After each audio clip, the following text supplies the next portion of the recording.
Hi everyone, welcome to a subscriber beginner review. So this is an early beginner game. One of the players reached out to me and said he just watched the first 4 chapters here on my channel and he started playing this full game with his friend. So it's actually very valuable to get a review at this point in your Go career, right? You're just starting out, you don't know exactly what you're doing, and you need some feedback. And this is what this channel is for. So my offer is still open. If you're a beginner watching my channel, very happy to do a review for you. You'll get really valuable feedback, and I can make some contents for everyone else. So everybody benefits. Let's dive right into this game. Number 5, it's okay, right? I'm more lenient towards beginners. If you play on the side, it's okay. But as we say, especially in chapter 4, opening chapter, you play the corner approach or the corner closers, right? These are the most common moves. But if you're a beginner, you play on the side, that's okay too. It's pretty valuable. And 6, 7, good. 8 is good. And now black faces a choice of which direction to block. So in the game, black block this way.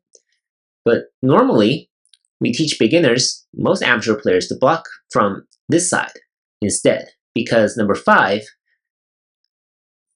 is in a good position, right, to secure the upper left side. And this is a joseki I covered in lesson 506.5. 506.5. So if you're not familiar with this joseki, you can go and check out that video. A little bit complicated, but this is the basic pattern. White takes a corner, it's pretty big. And white has sente, but black's wall on the outside is also fairly strong. So this is a viable variation for both sides. The old variation used to look something like this, and this is considered better for black because white's shape has a little bit of problem here. Number 12 is considered a little slow. So either joseki works for beginners, and the idea is that black should not allow white to come into the upper side because after number 14, the value of number 5 is greatly reduced. But of course, just to go back, the proper joseki this way, this is also covered in lesson 506, should be something like this, right? If you play this proper joseki, then after number 16, the value of number 5 is greatly reduced. It's hard for black to make territory here on the upper side. So this is not a proper joseki, but it's okay. I think white benefits overall. But after 15 and 17, good moves, right? Number 5 is connected again, so black does get a wall here on the outside. So white keeps playing on the corners, good. This is another joseki. Number 22, here is a little conservative. Usually when you have 2 stones here, you make a 3-space extension. Of course, as beginners, you might be a little afraid of this invasion. Nothing to be afraid of. Black can live and take your territory here on the side, but you get a really solid wall on the 4th line here. So white actually benefits, I would say, from this exchange. So nothing to be afraid of. You're outside, you're very much alive. You have influence toward the center, and that's what's really important. So if you have the space, right, make a 3-space extension. If you don't have the space, then 2 space is good. So number 22 is a little too conservative. Number 23, good move, right? Corner approach. But the only problem is that the board is still empty. The lower side is empty, the lower right corner is empty, and the right side is empty. So the upper side is actually not that valuable because white can jump in and destroy a lot of territory very easily. So that's why number 23 is not the optimal move. It's a good move because it's an approach, but it's not optimal. So that's something you should consider as beginners. When the board is empty like this, you should play somewhere empty. So white emulates black by playing this kick, right, or a diagonal attachment move. And 99% of the time, there's nothing urgent going on, right? Black should play this extension at number 25, just like number 20, right? This is the proper move. And this really preserves a future 3-3 invasion, which could be really valuable for black. And this is set up by these 2 stones together. If you don't set it up this way, then white will get a really good shape. So 26, 28, really good moves. White has a very nice shape here. And obviously, this is not a joseki. This clearly favors white. So you have to extend here, number 20, number 26, key moves. Think main takeaway for black. So this is a mistake that you should not make again. Right? So 29, keep playing on the sides, but compared to the right side, the lower side is less valuable, I would say. So both sides should really play on the right side at this point. So black is trying to build, which is good. But as we'll see in this game, because both sides are beginners, it's very difficult for you to execute what you want, right? So black does want the territory here, but black just doesn't have the moves yet. And that's normal for beginners. But it's very good to have these ideas, right? You're trying to build on the upper left, and that's the right idea. Through practice, you'll find the right moves, the most efficient moves to achieve your goals. So these three moves, okay. White is trying to contest a little bit, but black is leaving this push and cut, right? There are potential trouble for black, right? So you might want to complete your shape with a connection here, since you started with 31 to 33, but the right side is still very valuable, right? So coming into the right side, good. So white's played above. It's very hard to contain these two stones, as you'll learn. So it's better for white to just secure the corner with this move. Right? And as you play more games, you'll be more familiar with what kind of patterns are attackable, what types of patterns are not. Right? So this 35, 37, I would say, are pretty flexible. It's not that easy to kill. You can only try to attack by limiting it on the side. So 42, right? So these are situations where you need to calculate. And this is why doing some Sumego problems will help. So this is basically a capture challenge for black. How do you capture number 42, right? It's a cutting point. So it's potentially very valuable for both sides. And as a beginner, you should try to calculate a few moves to see if you can capture the cutting stone. And in this case, it's not that hard. You have to play this Atari. If white extends, then you block from this side. White only has 2 liberties left. Then you calculate moves like 46, right? Can your opponent Atari on the outside? And after black extends, black has 3 liberties on the outside, these 2 stones, and 3 here. And white only has 2, so white will die. And this is not a good sacrifice for white, because white doesn't really gain anything from sacrificing these 2 stones, right? So black should have proceeded this way, capturing the cutting stone here. But apparently black didn't really calculate this way, just something to be aware of as beginners, and Atari this way instead, right? Just being too polite. You just let 42 go, and that makes a huge difference in terms of territory, in terms of who is strong on the right side. So white has a good shape after black relents here. And white should finish the shape, right? So these are the basic shapes that you should learn. After black cross, 48 is valuable because you're trying to surround the lower right corner. If you ignore it, then black can come in to the right side very easily. And all of a sudden, it's becoming black's territory here, right? White has no more territory here. So the block here is really important. So these are just the shapes that you need to learn as you play more games. I'm not super worried about it. I'm more worried about the sense of direction for beginners, and of course the most basic moves, the most basic josekis, and playing the corner closers and corner approach first. Right. So white is coming in, and this is where Go becomes a game of surrounding. Right. You should try to surround number 48, and in this situation, this is a really deep attack. Black should probably try something like this, right? This is one way to enclose white, right? Even though, of course, black still has this weakness, push and cut. In a game, black played here, now white attaches here and comes out. So, right? white breaks out of black's potential enclosure. So this is where black kind of lacked the moves to execute what it wants. It kind of wanted to enclose white, but white just got out. So I'm not going to comment on every move here. I think these are okay for the most part. Nothing egregiously wrong. And now black comes into the corner, right? It's a 3-3 invasion against this corner closer. So it's very different from a direct 3-3 invasion. It's harder for black to live. So the best thing you can do is actually to hane from this side and make this ko, right? If you make this ko, if you lose, you get to play 2 moves on the outside, right? 2 free moves on the outside. If black somehow wins, find the ko threat elsewhere, and then black will be able to live this way, right? This is a living shape.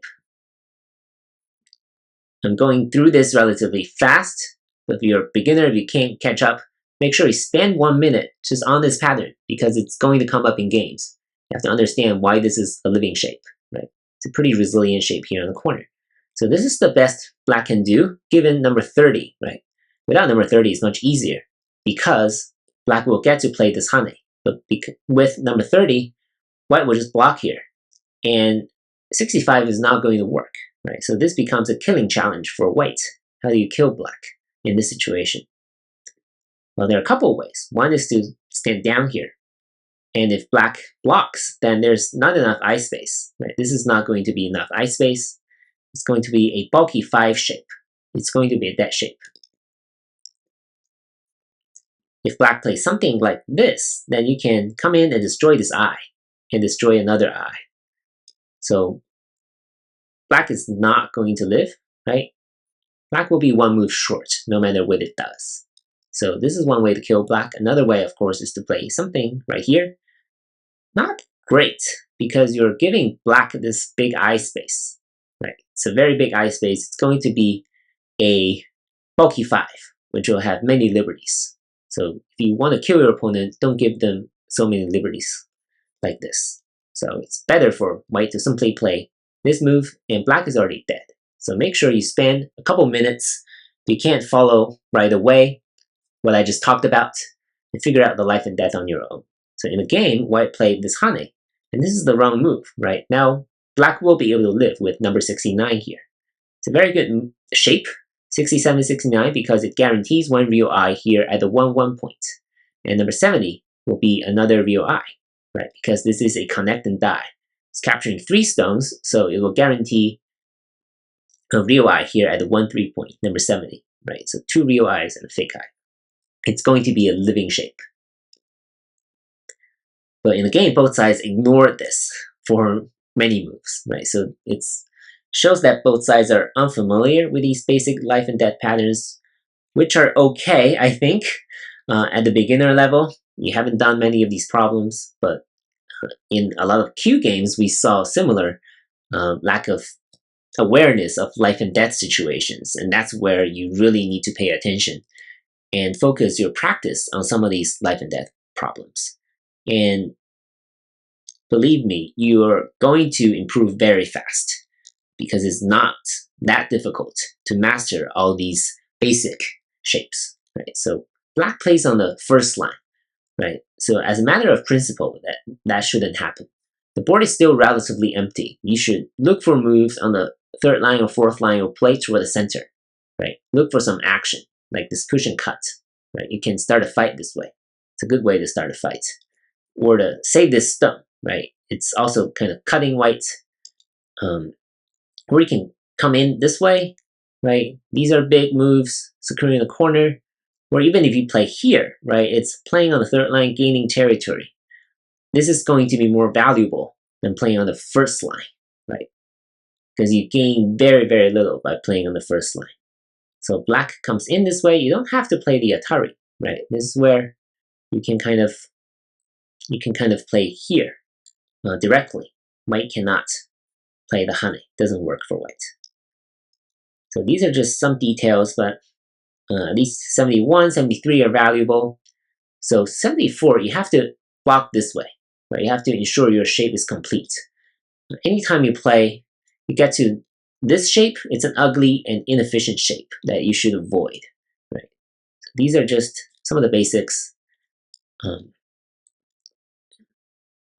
And 78, right? So all of a sudden, 49 is isolated.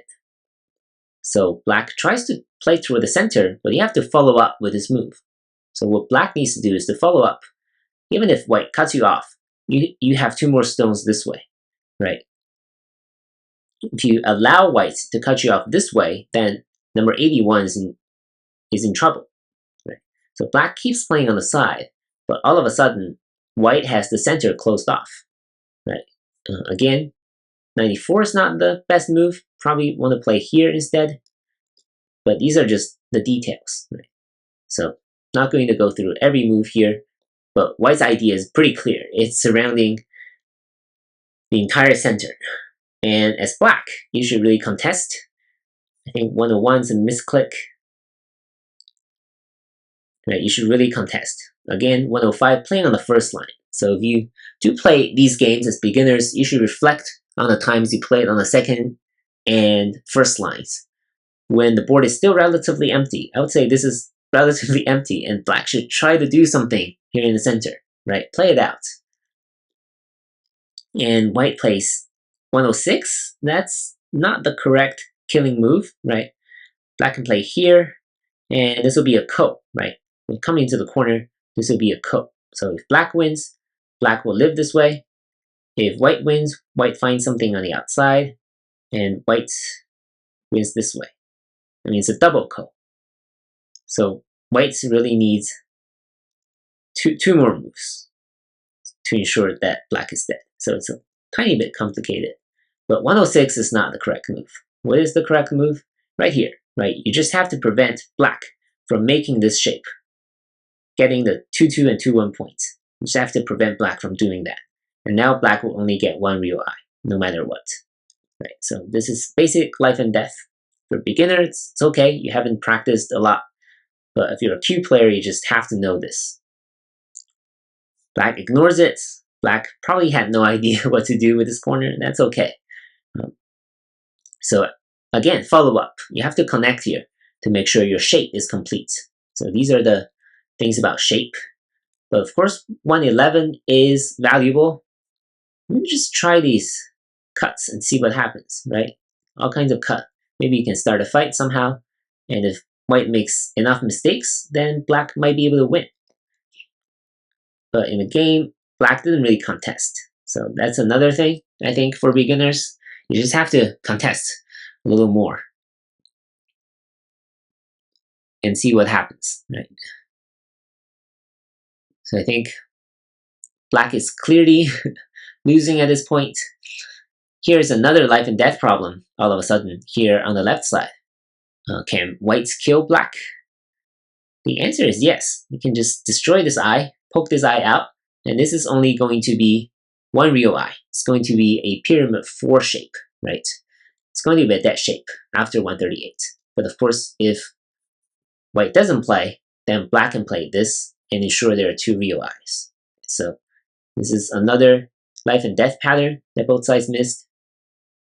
So these are just, I think, endgame moves. After 149, of course, black is alive again, right? White cannot really come in. Still going to be 2 real eyes here. Okay, so this is probably the last major thing I want to point out for beginners. So this is called the monkey jump, right? It's a large knight's move from the second line. It's a really good move for white to play to reduce black's territory in the endgame. And black's first move is correct, right? So white cannot extend further because if black blocks this way, then there's a tiger's mouth. So white is cut off and will be killed, these 2 stones, right? So white will have to step back at 154. So far so good. So what's the next move in this situation? The next move has to be this block.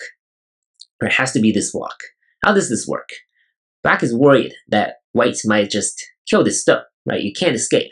This way you're just going to get captured. This is what black was afraid of. You're just going to die once you reach the corner, right? But that's not how this works. What black can do is Atari here. This is a very good move that all beginners should know. and you need it for sure to play against the monkey jump.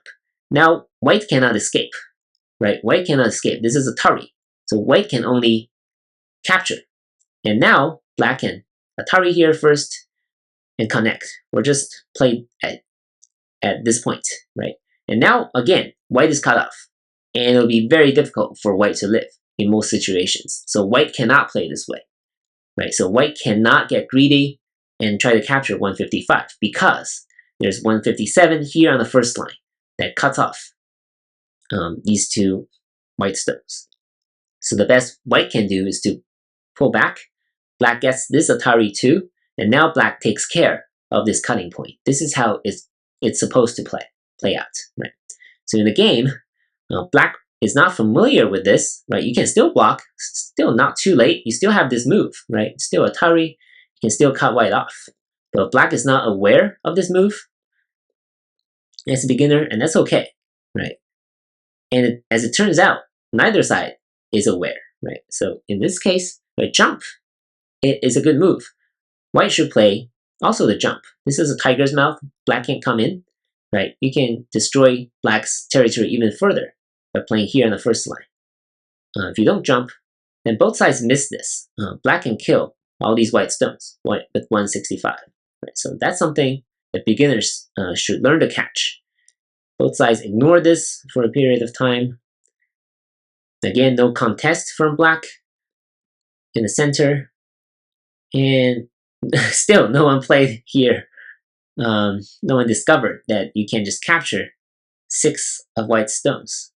And again, white made the wrong move here. You gotta be careful. Black can still kill white this way, right? The kill is still available to black. But black, again, missed it. And this is the end of the game, I think. This is the end of the game. And unfortunately for black, because black didn't really contest the center, white won by a lot, obviously. But I think the key takeaways are that you need to find the right moves to execute your plans, right? Black wanted to build on the upper left, but black ended up with very little. So this is where you need to reflect on what you did right, what you didn't do enough, and black just didn't make enough follow-up moves to develop the upper left. And both sides were confused about the life and death implications on the lower right. I think these are the 2 keys to this game. Hopefully this was helpful. As beginners, you should keep watching these videos, keep up practice, and play more games and get them reviewed. If you're a beginner watching this video, then you should definitely consider submitting one of your games to the email address below and get some valuable feedback from this channel. Again, thank you very much to the subscriber who shared the game with us. I wish the best of luck to you all, and I'll see you in the next game review video. Thank you for watching.